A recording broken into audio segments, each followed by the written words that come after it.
My God, I hate drugs. Federalism o gera. Ayon kay Pangulong Rodrigo Duterte, ito raw ang banta ni Moro National Liberation Front Chairman Nur Miswari. Sa kanilang pulong Martes ng gabi, sinabi ng Pangulo na nagbanta si Miswari na magsisimula ang gera kung hindi aaprubahan ang federalismo. Naiintindihan naman daw ng Presidente si Miswari dahil panahon pa ni dating Pangulong Cory Aquino ng pangakong babaguhin ang sistema ng gobyerno. Narito ang pahayag ng Pangulo. Sabi ni Miswari kagabi, if you do not give it to me, let me be very honest. I will go to war. Sasabi ko, I understand that, Nur. So, ganito na lang gawin natin. Let's form a panel because we have to inform the people. We cannot negotiate secretly here. Sabi ko, para day to day, they will be briefed kung ano ang outcome. Pinuna naman ni Senador Frank Drilon ang sinabi umano ni Miswari, anya walang sino man ang may karapatang magbanta sa Republika kapag hindi naibigay ang gusto niya.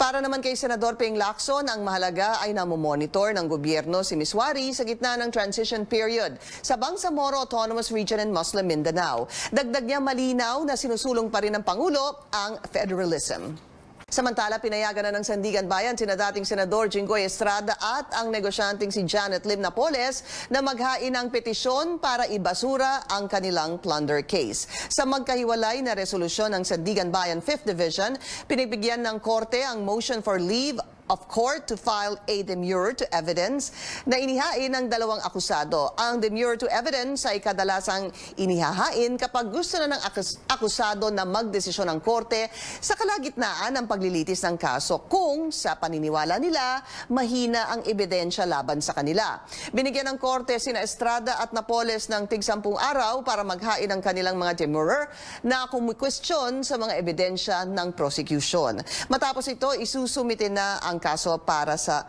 resolusyon ng korte. Inaakusahan si Estrada na nagbulsa ng halos 200 milyong pisong pork barrel funds.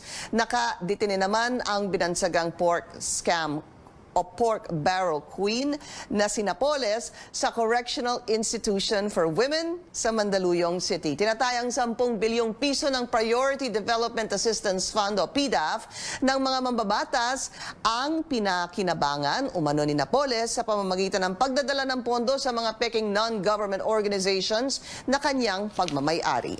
Patuloy ang pangangampanya ni Pangulong Duterte para sa kanyang mga pambato sa 2019 senatorial race. Sa isang nakalilitong pagkakataon, tinawag ng Pangulo si re-electionist Senator J.V. Ejercito na Jinggoy. Jinggoy, mataga, may senador naman ninyo. Anong ginawa ito? Marami. Tinawanan lamang ni Ejercito ang pagkakamaling ito ng Pangulo. Si Jinggoy Estrada ay half-brother ni Ejercito na tumatakbo ring senador, pero hindi siya kasama sa ine-endorso ni Pangulong Duterte. Humingi naman ng paumanhin ang Pangulo. I'm sorry, sa karami kasi ninyo, nalilito na ako. Ngayon, nagkamali ako kasi nakita ko si Jinggoy. Saan? Saan ko nakita Jinggoy, Bong? Nabigla ako kasi JB na to, Jinggoy na. Kasi si Jinggoy, maraming babae man ito siya. Gaya ko. Bad boy. Jinggoy, wala.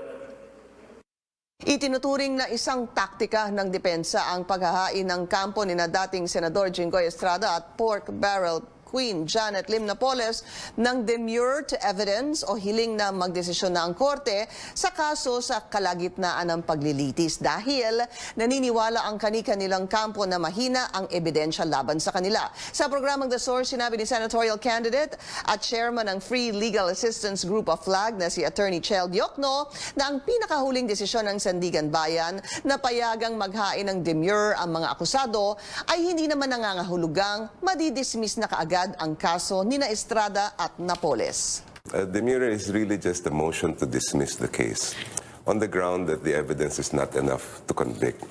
Now, what do you mean when you ask for leave? It's a motion for permission to file the demurrer.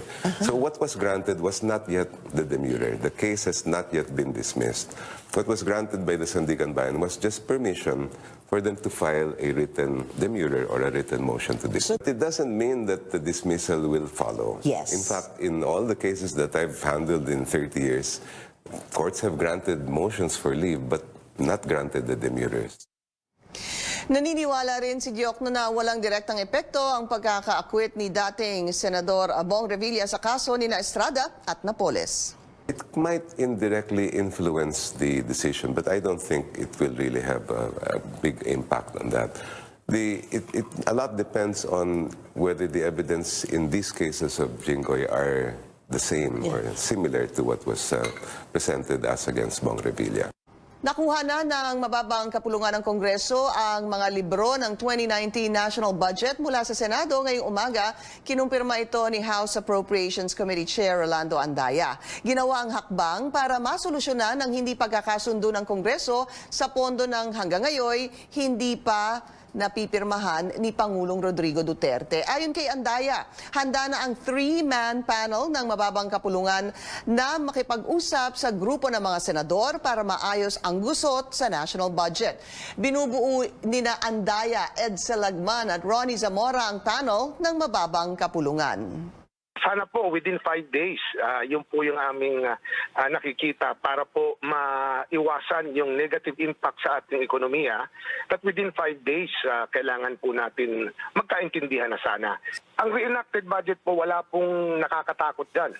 Ang importante lang po dyan, makapag-desisyon po ang dalawang kapulungan, ang House at ang Senate, ano ba talaga, magkaka-budget tayo o hindi. Kaya 5 days po ang binibigay natin. Dahil pag ang sagot po ay hindi, makapaggawa na po ng paraan ang DBM na masimulan po yung mga bagong projects na hinihintay. Welcome naman daw kay Senate President Tito Soto ang pagbawi ng budget books, pero gaya ng lower house, naninindigan rin siya, hindi niya talaga pipirmahan ang House version ng budget. Makibalita tayo sa aming correspondent na si Joyce Ilas mula sa Senado. Joyce, ano na nga daw mangyayari matapos bawiin ng Kamara yung tinatawag nga na budget books mula sa Senado? Ayon kay Senate Finance Committee Chairman Loren Legarda, inaasahan na muling magpupulong ang ilang miyembro ng Senado at Kamara sa Lunes para muling subukang ayusin ang budget impasse. Sa bahagi ng Senado, dadalo sa pulong sina Legarda, Senator Ping Lacson at Senator Gringo Honasan. Sa Kamara naman, sina House Appropriations Committee Chairman Rolando Andaya, San Juan Representative Ronnie Zamora at Albay Representative Ed Salagman. Bagamat binawi na nga kahapon ng Kamara ang mga budget books na isinumite nila sa Senado, nanindigan naman ang liderato ng Kamara na hindi nila binabawi ang kanilang posisyon na walang mali sa kanilang ginawang realignments matapos i-ratify ang BICAM version ng budget. Umaasa naman si Senate President Tito Soto na sa magiging pagpupulong ay maaayos na ang budget impasse. Pero gaya ng Kamara, naninindigan din si Soto, hindi niya pipirmahan ang budget bill na naglalaman ng realignments ng House. Dapat daw ay ibalik nila sa original version, iyong ni-ratify o inaprubahan ng parehong Kamara at Senado ang budget bill. Kung magmamatigas daw ang Kamara, mauwi daw sa reenacted budget ang ating gobyerno hanggang Agosto. Hihintayin na lang daw ng mga senador na magkaroon ng bagong liderato sa Kamara sa kanila pag-uusapan uli na maayos ang budget. Thank you.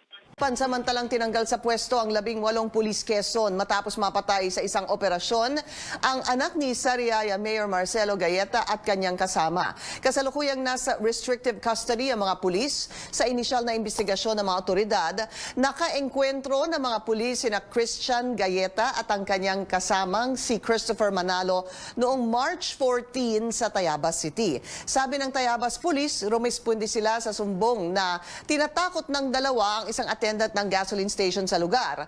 Nagpaputok rin umano sila ng baril at pagresponde ng mga pulis, nauwi raw sa isang shootout. Nagtamo ng 2 tamas ng bala sa dibdib si Gayeta habang isang bala naman sa dibdib si Manalo. Ngunit hindi kumbinsido sa anggulong shootout ang pamilya Gayeta. Base raw kasi sa ulat ng mediko legal, may mga marka sa kamay ang mga biktima. Tanda daw ito na ginapos o pinosasan sila bago binaril.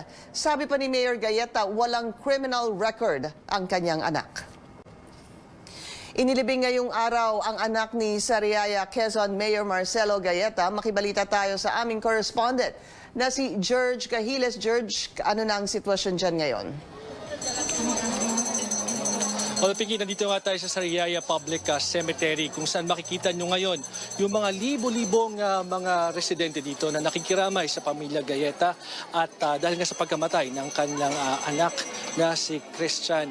At simula alas 8 nga ng umaga, umalis tayo sa kanilang bahay at hanggang ngayon ay nandito pa at ongoing yung isinasagawang public viewing sa katawan nga nitong si Christian. Bago pa man itong paglilibing kay Christian ay bumuhos na ang emosyon ng pamilya, lalo na si Mayor Galleta na humingi ng hustisya para sa kanyang anak. Lumalabas kasi sa investigasyon ng mga otoridad na maaaring walang shootout na nangyari sa Tayabas City noong March 14 kung saan di umano'y napatay ng mga pulis ang nakababatang Galleta at ang kanyang kasama na si Christopher Manalo. Dahil dito, 18 pulis nga ng Tayabas ang inilagay sa restrictive custody ng PNP, kabilang na ang nirelieve na hepe ng Tayabas Police si Superintendent Mark Joseph Laigo. Sa huling impormasyon na nakuha natin, Pinky, ay hinahanap na ng mga pulis itong si Laigo at iba pa niyang mga kasamahan. Pero itong si Mayor Galleta, hindi siya convinced, hindi siya resolbado na hindi alam ng mga pulis kung nasaan ngayon si Colonel Laigo at ang kanyang mga kasamahan. Kaya hinahamon niya itong si Calabarzon Police Chief Edward Carranza at si PNP Chief Oscar Albayalde na agad kumilos upang mabigyang hustisya ang kanyang anak at kasama. Narito si Mayor Galleta. Ang anak ko po, bilin-bilin ko sa kanila, huwag niyong ipagyayabang na kayo ay anak ng mayor. Hanggang sa kahuli-hulihan ng hininga niya, hindi niya sinabing siya'y anak ng mayor dahil siya'y mabuting sundalo para sa akin. Pero kayo na pinagkakatiwalaan namin, kayo na magsasalba sa amin, kayo na lalapitan namin, asan kayo? 4 na araw ko kayong inintay, simula ng pagkamatay ng anak ko. Subalit nang malaman ninyong may testigo na ito, saka kayo lumutang at kayo humihingi ng paumanhin sa akin. Anong klase kayo? Anong klase kayong tao na pinisusweldo kayo ng taong bayan? Pigisa ngayon ay inihahanda ng National Bureau of Investigation yung double murder case na isasampa sa mga pulis na sangkot doon sa insidente, Pinky. George, meron ba latest sa investigasyon ng mga otoridad? What we know so far, Pinky, ay 8 pulis na ang nag-surface at nagbigay na ng salaysay dyan sa National Bureau of Investigation kasi sa ngayon sila yung lead agency na nag-iimbestiga dito nga sa pagkamatay ni Christian at nung kanyang kasamahan. What we know is that itong 18 pulis na nilagay sa restrictive custody ay may iba't ibang partisipasyon doon sa buong insidente. Kasi nga ang lumalabas ay nakuha sa checkpoint itong si Christian at si Christopher.